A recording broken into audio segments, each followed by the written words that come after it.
और जो लोग आप पे पथराव करते हैं, टेंशन मत लेना। हाथी ने कभी भौंकने वालों की परवाह नहीं करी। अच्छा देखो, किसी गांव में एक हाथी आ जाए, मैं उस दिन भी सुना रहा था किसी को, तो गांव भर के वयोवृद्ध जो बुजुर्ग लोग रहते हैं हाथ जोड़ के खड़े हो जाएंगे, जय हो गणेश जी महाराज, जय हो गणेश जी महाराज। एक सज्जन मुझसे बोले कि गांव और शहर में क्या फर्क है? तो मैंने बोला, गांव में हाथी को भी लोग गणेश जी कहते हैं, और शहर में गणेश जी को भी हाथी कहें तो बहुत बड़ी बात नहीं है।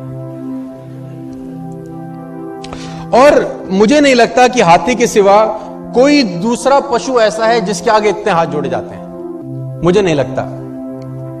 लेकिन एक दूसरी विडंबना यह है कि जितने हाथ जोड़े जाते हैं वो और किसी के नहीं जोड़े जाते, और जितने भौंकने वाले इसके पीछे लगे रहते हैं किसी और के नहीं लगे रहते।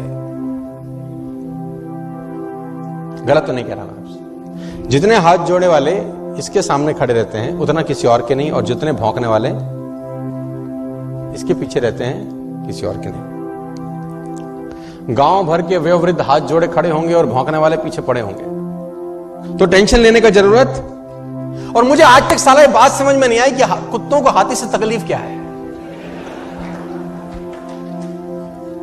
हमको कुत्तों की बात समझ में नहीं आती, उनको हमारी नहीं आती। अगर समझ में आती तो हम पूछते कि भैया तुम्हें तकलीफ क्या है, और कुत्ते जवाब देते तो क्या देते मैं ये भी बता दूं आज आपको।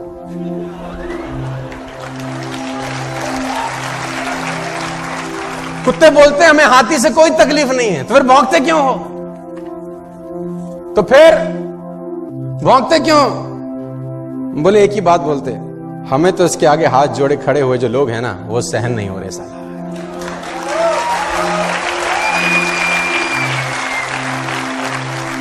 और सही बात है, जिसकी जितनी स्तुति होगी उसकी उतनी निंदा भी होगी।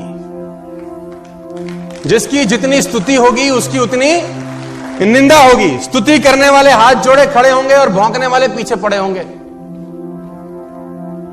तो घबराने का जरूरत नहीं है कि अगर लोग आपको ताना मारें, टेंशन दें, आप अपना मस्त आगे आगे चलो।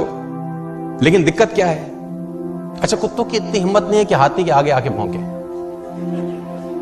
आगे आके भौंकते नहीं, पीछे भौंकना बंद करते नहीं। लेकिन आप देखो, हाथी को देखो,